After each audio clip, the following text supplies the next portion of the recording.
What's up and welcome to Ahead of the Curve. This is your host, Jonathan Gellner, and thank you so much for joining us today. This podcast is powered by Stick and Ball TV, the baseball and softball streaming platform.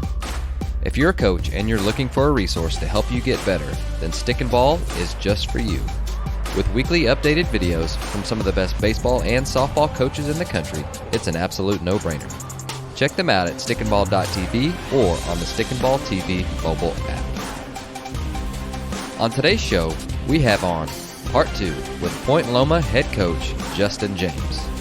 On this episode, we discuss how to get arms ready for the season, how they develop in season, and how to prepare teams for postseason runs. Here is Justin James.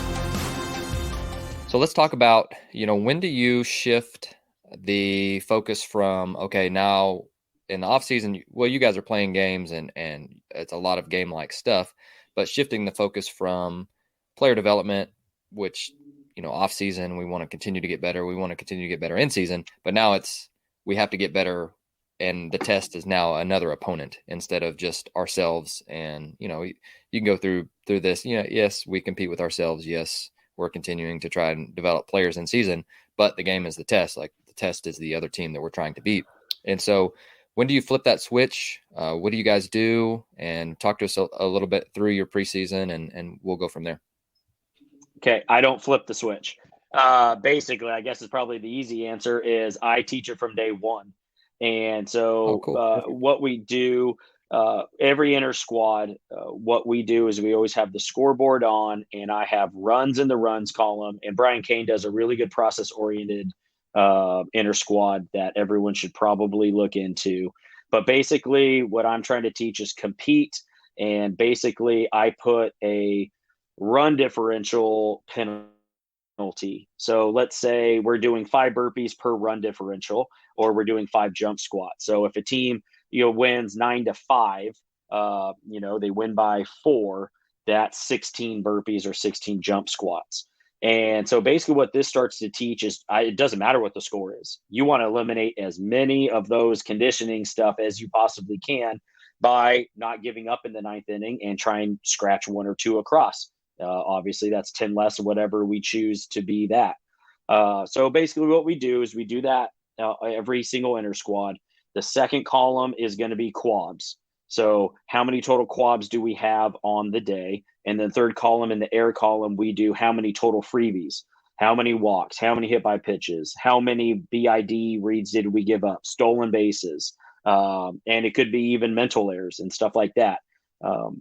Basically not turning a double play. That should have been turned. That's going to be a free out. I know it's not an error in baseball standards, but it is, and stuff like that. So we constantly teaching it that through inter squads every single day from day one.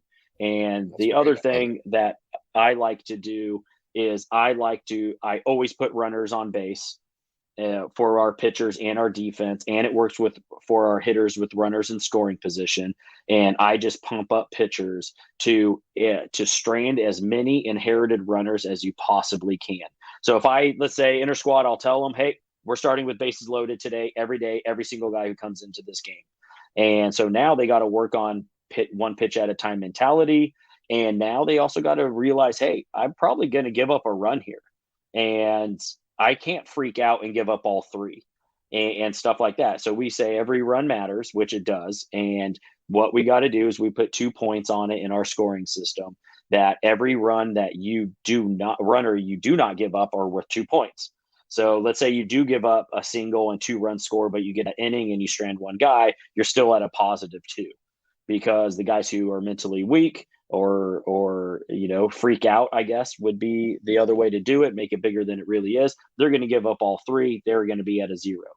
But the defense knows that as well. And the offensive guys get to work on changing their approach a little bit based on what that pitcher is and what the situation is. We changed it up every single inter squad, base loaded, no outs. Could be first and third, 1 out. But a pitcher throwing a clean inning doesn't happen very often here in the training purposes, which I think leads to playing against other teams and with a clean inning. And then all of a sudden they think, hey, this is a lot easier. And I think it's helped develop all 3 phases of the game quite a bit. Plus, if the ball's hit in that inner squad, then you get to work on real cutoff and relays, and get your catchers as many reps as possible to see the field, make mistakes, make bad calls, make good calls. So then it's real, and we film that and we can review that in a different meeting and stuff like that later, rather than just a coach hitting a fungo session. That's really good. So whenever you guys get back from winter break and you're starting in January, pitching guy, and again, head of the program, but I'd love to hear, when do you guys start, and what is the target? How do you ramp up guys for the season? And, if I don't know if you backwards plan from game one, that's just kind of an assumption. So feel free to tell me I'm wrong, but just like, what's that process between the first game and then when you start? What are you guys doing to get pitchers ready? So very similar. This is the first year I've sent the most guys out for summer ball, but I say that because I attack summer ball or summer and Christmas break almost very similar. Is I'll have them deload, and then basically they're going to on ramp and eat as much as they can, sleep as much as they can, get jacked as much as they can, throw a bunch of heavy stuff for multiple weeks. And what I do for the starting pitchers for the fall going into season is they will stop whatever program I've put together. I map out 120 days summer program for all pitchers, so they know every single day what they're supposed to do. And I do the same thing for Christmas break. What I do is I just tweak it a little bit for the perceived long guys and your starting pitchers. And what they do is they finish just 2 weeks earlier, and they start double bullpenning rather than still continuing to work on run and guns or whatever it might be that I have addressed for each individual guy. So basically they are ahead of the curve. There you go. Little, no pun intended. And they are ready to come in and almost throw to live batters right away. And you got to just really hound on them. Hey, this is what's happened in the past. Guys come in, they get cranky arms, and we don't have time to on-ramp you multiple weeks before that first start where you're only going to get to go 3 to 4 innings. And so I just make it a point of emphasis to get those guys a little bit more ready. Relievers, I have them stay on that plan as long as possible, knowing that when they come back, they're only going to throw to live batters for 1 inning and stuff like that for at least a couple of weeks. And a lot of the times I've actually started to get away from bullpens as much. And if I have a chance to do a live outing on a Tuesday and a live outing on a Saturday, I would rather do that. And it seems like their arms are a little bit healthier that way as well. I don't know why that is, still kind of diving into that, but we're doing that more often. So then now they've got a double taste of being on the mound, and their arm is starting to get a little bit more conditioned to jump into season, because if you jump into season too quickly with these guys, they're not prepared. That's when most injuries happen. So we do that both in the summer to come back, and then also for Christmas break. So we're facing live hitters almost right away, and we're throwing breaking balls and off-speed pitches right away. I don't do a fastball-only scrimmage type deal for multiple weeks or change-up fastball only. I just don't believe in that, even though a lot of other really good pitching coaches do that. I think, hey, spin it now, and the guys like it a little bit better as well. Cool. So, you talked about being intentional with what I would call it stealing reps, and you're just calling it better practice examples. But whenever you get to in season, the focus is winning games, keeping guys healthy, helping them develop, winning games. So what has been the balance of, you were wanting to develop players, we're wanting to steal reps, but we also have a finite amount of energy that we can dedicate to practice time. And so, being efficient is really, really important and intentional about what we're doing. So I'd love to hear, just some different thoughts that you have that may be different from other people, or, you've mentioned the hack attack, the different process scrimmages, the bullpens that you guys are doing. What are some things that you guys do during the season that's similar to that, of where, we're trying to practice game-like, we're trying to manage energy, but we're still trying to get as many reps as possible to continue to develop, especially players who aren't playing every day? Okay, so I love what we do in season, and I like it as a coach. It's fun, and I like it from a player development thing. So basically, what we do, and I don't think we're going to be any different than any other program. And basically, it's just years of jacking stuff from other people. But typically, we play Friday, Saturday, double dip, Sunday off. So it's difficult. to manage that energy. And it just looks a little bit different than what I was at UCSD, where we were playing a lot more single games, which is nice. But we are what we are. So with that going, your starters are getting grinded down quite a bit. So what we do is every Monday, no matter what, whoever didn't throw live is going to throw to live batters, and we're going to get the guys who didn't get ABs be the top of the lineup.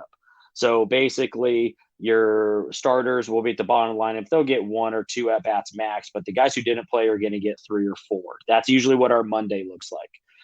And so they get a little bit more baseball. I'm not running them into the ground. We're not taking 10,000 GBs unless they want them before or after practice, which they're always welcome to use us. Then what we do on Tuesdays that I really like in our schedule is we don't jump into team baseball that day. Since we have so many pins and so many guys who need to be available for Friday, I use it as a pitcher indie. And it is you show up at your allotted time. You can actually get in and out a lot quicker, and you can go get more homework done, or you can spend a lot more time long tossing without having to worry about team stuff. And we just pin almost everybody on Tuesday, on that Tuesday, with a few starters having to go on Wednesday. When that happens, the pitchers are kind of on their own development. I can have a meeting now because I have a lot more time, because I don't have to worry about the rest of the team. We can go over our AARs, our after action reports, and basically go over our upcoming opponent, or what do we got to do to get better from that past weekend. All while this is going on, the hitters have the same deal. They have an indie day on Tuesday, and they just hit. If they want to take some GBs or fly balls on the hack attack or whatever they want to do, they just reach out to us. But that's an all offensive day, shorts, just kind of get the week going again. That's pretty good. And I like that format. And then on Wednesday and Thursday, now it's team defense and working on some things that we just got to work on, some of our staple drills and stuff like that. But one that we do every single Wednesday to get the energy ramped up and get the reps going and get it more game-like and stuff like that is what we call live BP. A lot of other people do this and call it something different as well. Monty Lee, once again, really reemphasized this. They do, I think, Tiger BP, they call it. We call it Zeal Lion BP. And basically, 4 pitches it's a live defense. And you have 2 teams hitting. One team's in the cage while one team is hitting live. Balls 2 and 4 are live, and so basically it's BP but with live reps. And they finish the play off every single time. And the runner only runs on ball 4, so they're not getting overly taxed by sprinting. But then there's an element where you don't have to have a stopwatch, and you can work on different situations, put runners in different places. So you work on cuts and relays, and you can go a situation that we sucked at maybe, or something that came up the weekend before, and you hammer that out. So they still get their BP swings, they get their live reps, they get their throwing in, and it takes about an hour-ish, depending on, how you're doing it. And then now we can just do a pitcher pick session or a pitcher square drill, something like that. And we're in and out in 2 hours, and they're not overly taxed. And then Thursday we'll hammer out, I call it drill buffet. We'll do a little bit of almost everything we do, but only for like 5 minutes, 5 minutes, 5 minutes, 5 minutes, 5 minutes. And that's our week. No, I love it. And again, you learning this as the head coach, trying to manage energy and time and stealing and trying to implement all the different things that you want to. And so I commend you for that, because I'm assuming that that's not an easy process, because there's so many things that you could do, but there's a limited time and attention spans that we have, especially during the season. Right. So with the last thing, I guess, is the postseason. So once we start getting to the end of the season and we're preparing our team to compete well for postseason play, tips, tricks, guidelines, what do you got? Right. So had a ton of success really here before I left. We were in a couple of regionals, and then go to UCSD and, go to 2 World Series and, 2 regionals where we didn't lose a game. And, just learning from Eric and Joe of like, what does that need to look like? I think it's pretty simple, is you don't change anything. And you make it not a bigger deal than it really has to be. But also you got to manage and make sure they get healthy, and making sure that your pitchers don't get too much rest. and really hitters too. So not backing off them in terms of, high velo BP and breaking ball machine and stuff like that. Like you almost want to ramp that up rather than back off.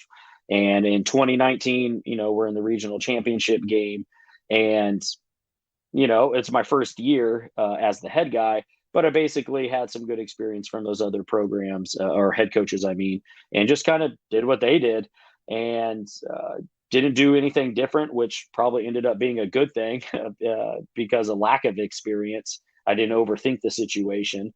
But going forward, hopefully we're in those situations more often, is try and simulate, more often. Let's play some inter squads where you're not allowed to hit BP beforehand. And you have to hit only in the cage. And you're not allowed to take in and out. How do we still play, good playoff baseball without having those things? Because in postseason play, you don't get those. Or, how do we, when you go to a World Series or you go to a regional, they give you a 45-minute practice when you first get to a field. Well, we want to practice that style of practice and stuff like that. And so they're not as domed up like, oh my gosh, I didn't get my 45 minutes of BP. We didn't do in and out. I didn't get to long toss as much as I wanted. It just feels a lot more condensed. So that would be my point of emphasis going forward, is to simulate that as much as I can a week or 2 weeks prior to that postseason game. I love it. It's fantastic. All right. So before we let you go, that's essentially an entire year of player development. I guess we could talk about what you guys do after the season, because I think that may be something that is not talked about enough. And you mentioned you have them on, especially the pitchers, on a throwing program for summer ball as well. Mm-hmm.